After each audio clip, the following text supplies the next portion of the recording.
Coucou tout le monde, je vous retrouve aujourd'hui pour une nouvelle vidéo. Donc là, ça va être plutôt de l'art journal. Donc je vais faire une double page pour compléter mon petit classeur que j'ai fabriqué pour cet été. Et donc là, je pars sur l'idée d'une double page. Donc il y en a une avec un peu plus de travail avec les Distress Oxide que vous allez voir là tout de suite que je suis en train de préparer, et une autre qui sera en face et dans les mêmes tons pour compléter un petit peu la double page avec un des papiers de la dernière collection Mer et Sable. Donc là je suis en train de préparer ma page avec du masking tape aidé ou pas par Misty, donc mon chat. Et donc, je veux pas forcément que toute ma page soit colorée. Donc, je fais avec du masking tape plus fin qui doit faire à peu près 5 mm.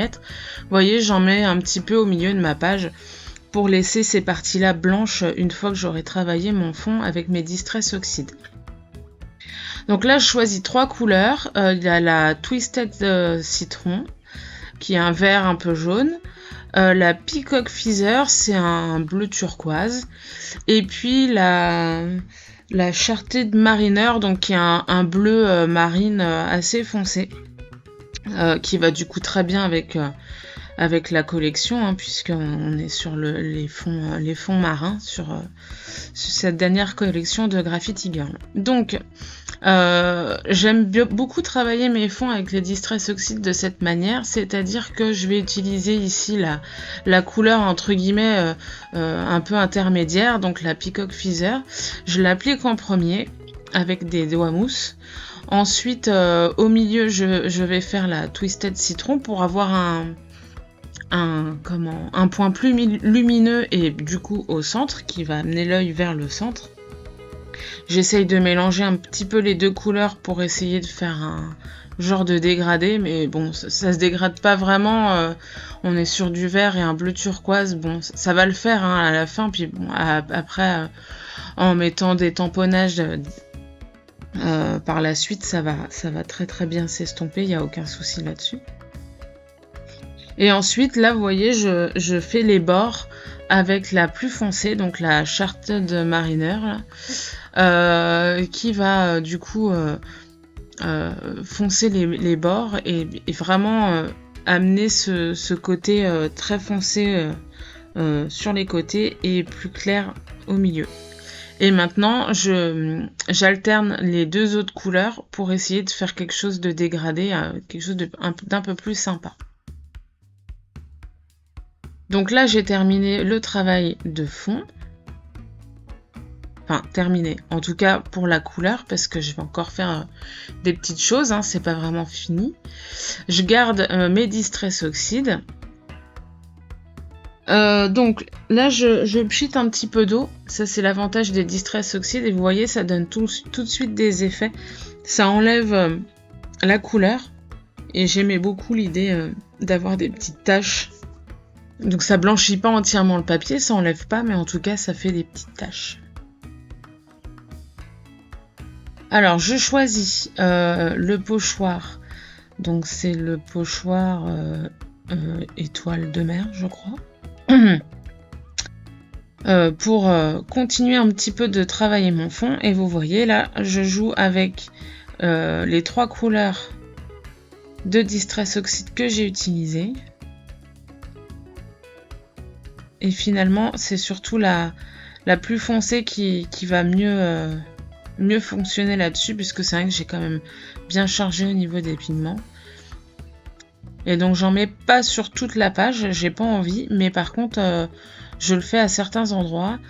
C'est pas grave, au contraire, c'est même mieux si les étoiles sont pas forcément entières, hein, puisque il faut quand même avoir un petit peu l'effet. Une fois que j'aurai enlevé mes masking tape, ça sera beaucoup plus joli.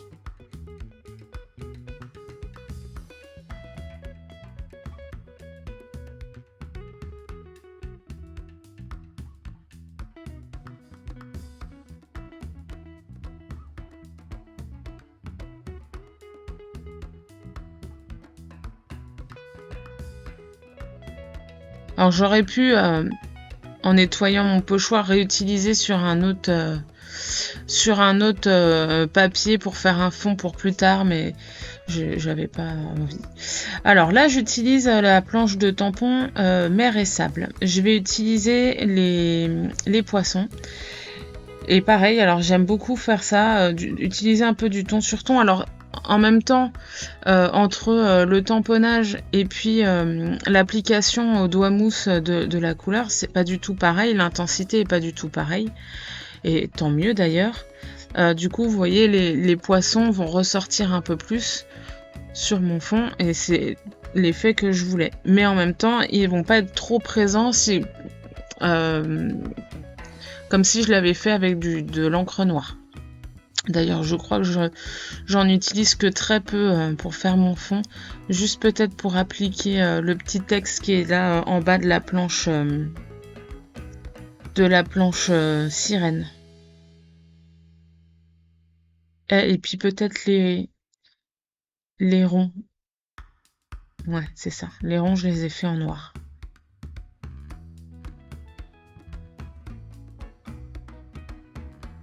Donc les ronds, pareil, c'est pour donner un petit peu de contraste. Et c'est pas des tamponnages qui sont trop gros, donc c'est pas gênant là pour le coup pour moi de les faire en noir. Et puis j'en mets un petit peu partout. Voilà, on est quand même sous l'eau dans cette page d'art journal, donc c'est plutôt intéressant de les utiliser ici. Et donc c'est bien, il y a différentes tailles, donc ça permet d'amener vraiment pas mal d'effets.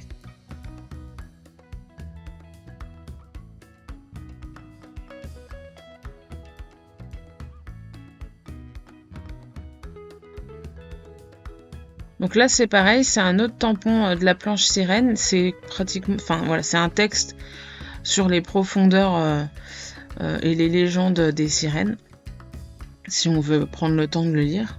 Mais c'est écrit en assez petit et c'est très joli, ça donne vraiment un effet sympa sur les pages, j'aime beaucoup.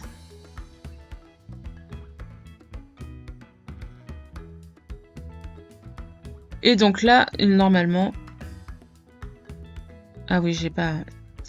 Je vais utiliser avant...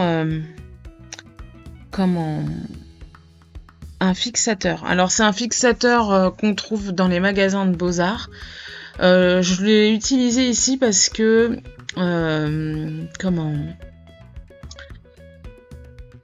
la Distress Oxide, la problématique, c'est que si jamais je veux utiliser de la pâte de texture ou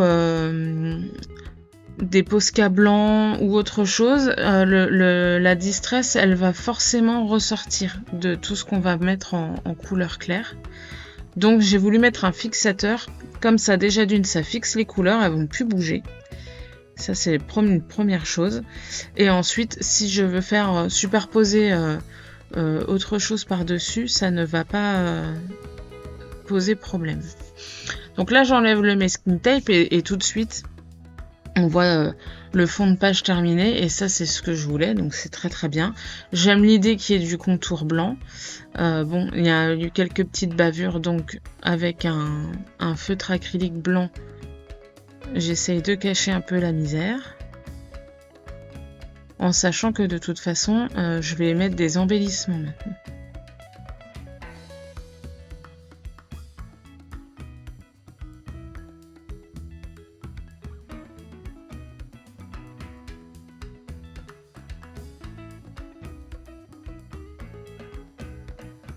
Donc vous voyez, tout est rattrapable sur une page, que ce soit du art journal ou une page de scrap. Voilà, il y a toujours des moments où il y a des petits couacs. Là, ça a bavé, ça doit être au moment où j'ai mis le fixatif sur mon papier. J'ai peut-être mis un peu trop près. Alors moi, le fixatif, j'ai une fenêtre juste à côté. Je fais ça dehors parce que ça pue vraiment, c'est très très fort. Donc je vaporise à la fenêtre. Et après, bon bah là j'ai séché un peu pour aller plus vite au heat gun, mais voilà, votre papier va sentir un petit peu fort l'odeur du fixatif. Hein. assez... ouais. Bon, après, une fois que c'est passé, hein, y a pas de souci. Mais... donc là, bah, tant que j'ai mon feutre blanc, j'en profite pour faire en sorte que mes bulles ressortent un peu plus. Donc je colorie l'intérieur en blanc. Alors ce qui est bien, c'est que c'est pas un blanc trop prononcé, donc ça me va. Et là voilà, j'ai mes petits embellissements mer et sable. Donc certains sont déjà en couleur, d'autres pas. Bon là je vais surtout utiliser ceux que j'ai déjà mis en couleur. Ça me permettait d'aller un tout petit peu plus vite.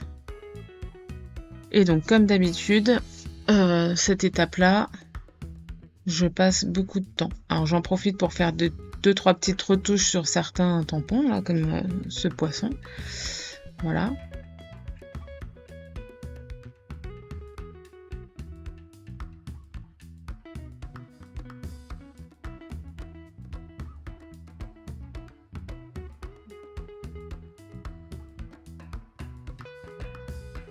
Donc là, c'est parce que probablement j'avais pas très bien tamponné. Bon, j'avais quand même mis en couleur à l'aquarelle, mais vous voyez, bon bah, je fais des petites retouches au moment de l'utilisation de ce dernier sur ma page. Là, j'estimais qu'il y avait besoin qu'il ressorte un peu plus. Donc voilà, là, pareil, je continue dans mes recherches d'embellissement. Donc là, chaque collection, il y a les étiquettes qui vont avec, hein, avec les bonnes couleurs. Il y a toujours des petits die cut que j'ai déjà prédécoupés. Donc je fais des petits tests. Et en fait, c'est à ce moment-là que je décide de faire une double page. Parce que je trouvais que les embellissements, là, ça faisait trop. Enfin, le fond de page est déjà très chargé entre guillemets, et si je mets des embellissements à certains endroits, ça cache des tamponnages de fond, je trouvais ça dommage. Et puis si je les mets en haut, bah je trouvais que ça allait pas sur la page, ça faisait pas très joli. Donc, et puis on est sur quand même un format qui est pas très grand. Ma page, ma feuille complète doit faire 13,5 par 16,5 je crois. Et bon bah vous voyez, il y a à peu près 1 cm tout autour que je retiens avec le masking tape, donc c'est vraiment pas très grand, hein. On est sur du 11,5 par 14 cm de format utilisé. Donc c'est pas très grand. C'est pas très grand, mais c'est très bien aussi, parce que vous voyez, on n'est pas toujours... Enfin voilà, on peut faire des petites créations rapides, et puis, il faut quand même les remplir, ces pages, donc c'est un format qui est très bien, c'est un bon compromis, je trouve. En tout cas, pour faire du art journal.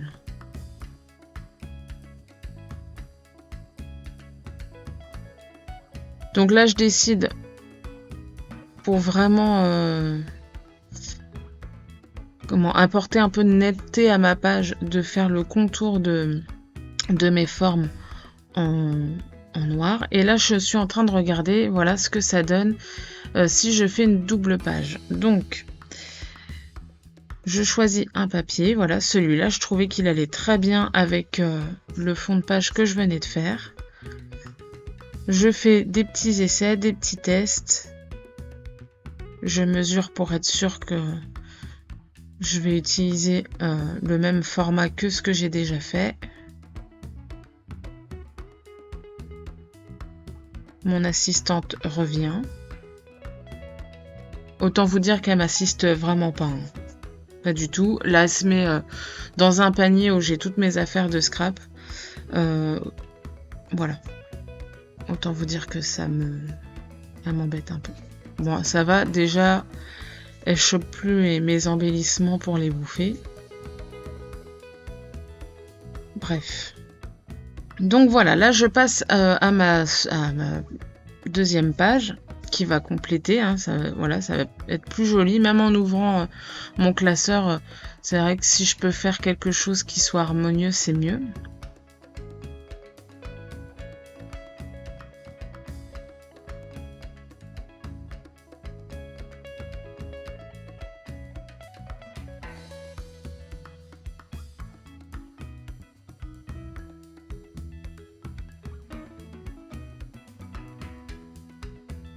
Donc pareil, là je refais le contour noir autour de ma page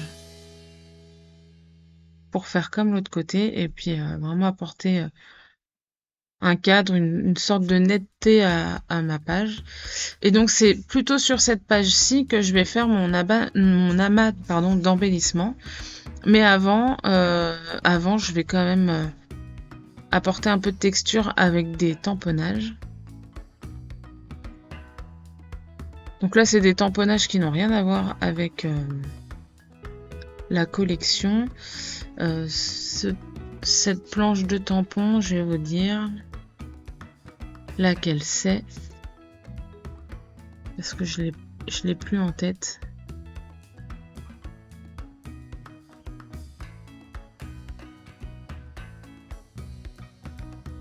Mais je l'aime beaucoup. Pour le art journal, même pour le scrap, les pages de scrap, hein, pour faire des fonds, c'est quand même assez sympa.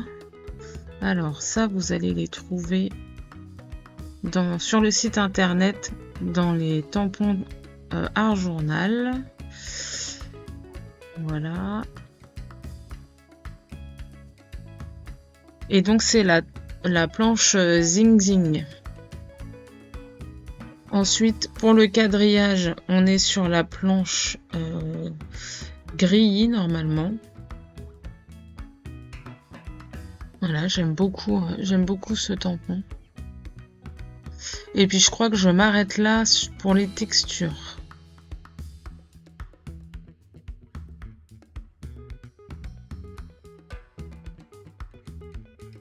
Alors, là ça c'est un tampon de la planche découverte. Donc ça c'est vraiment une planche aussi qui a été faite pour pas l'été dernier mais l'été d'avant.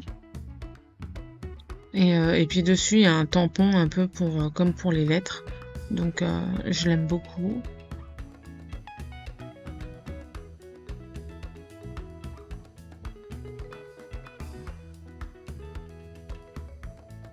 Et donc là tout de suite ça me permet vraiment d'avoir une double page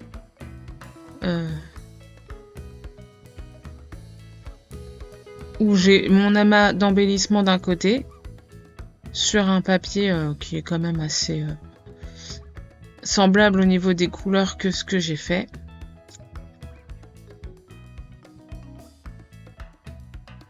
Et ça me permet de mettre aussi un petit titre à l'ensemble.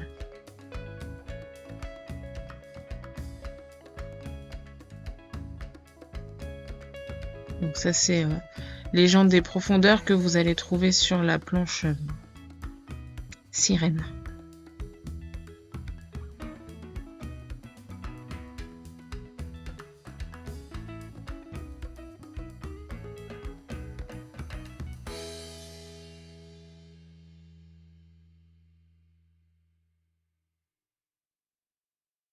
Vous voyez, j'ai pu mixer comme ça du papier, un fond assez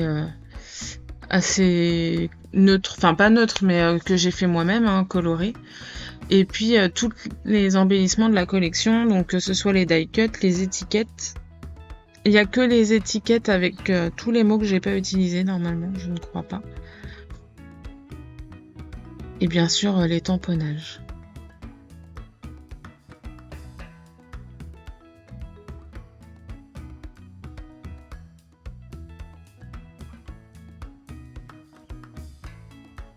Alors c'est pareil, je vous ai toujours pas montré de mise en couleur sur ce projet-là, parce que une fois de plus, les mises en couleur, je les avais préparées avant, mais enfin voilà, j'ai mes petits instants mise en couleur, donc soit je fais de l'aquarelle, soit du crayon de couleur. En général, c'est ces deux-là que je choisis.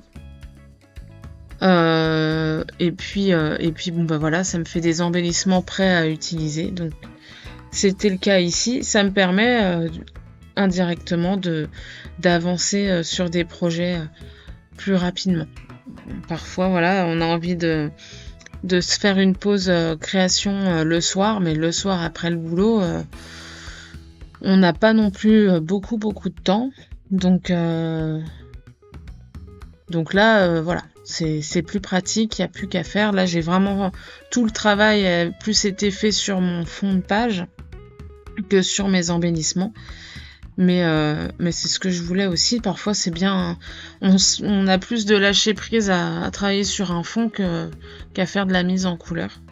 Donc, même si c'est quand même assez sympa, hein, la mise en couleur, c'est quand même une étape que j'aime beaucoup. Mais c'est une étape que j'aime bien faire en préparation avant. Cela étant dit, je vais quand même faire des vidéos où il y aura de la mise en couleur parce que je sais que les gens aiment bien ça. Donc j'en fais un petit peu. Alors là, on arrive à la fin de la page et comme bien souvent, j'aime bien mettre des petits sequins. Le petit poisson, j'ai pas envie qu'il soit sur les autres tamponnages, hein, je veux que ça se voit quand même.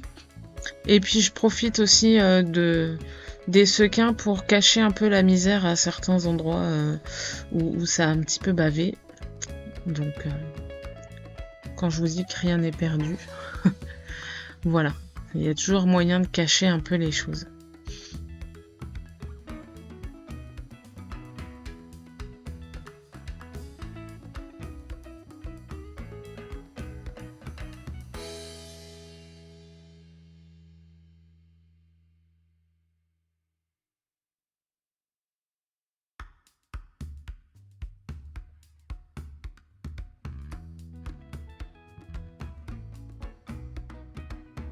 Donc moi j'aime bien mettre des sequins, ça apporte un petit côté, un petit plus sympa, ça brille. C'est de l'embellissement pas trop cher non plus, et puis voilà, ça... J'en mets pas forcément tout le temps non plus parce que c'est pas toujours approprié, mais là pour le coup, en sachant que la queue de la sirène, je lui ai mis des petites paillettes par-dessus après la mise en couleur. Et donc là, vous voyez, je rajoute des petites paillettes sur mon coquillage et il me semble que je l'ai mis aussi sur le poisson pour que ça ait un écho sur ma double page.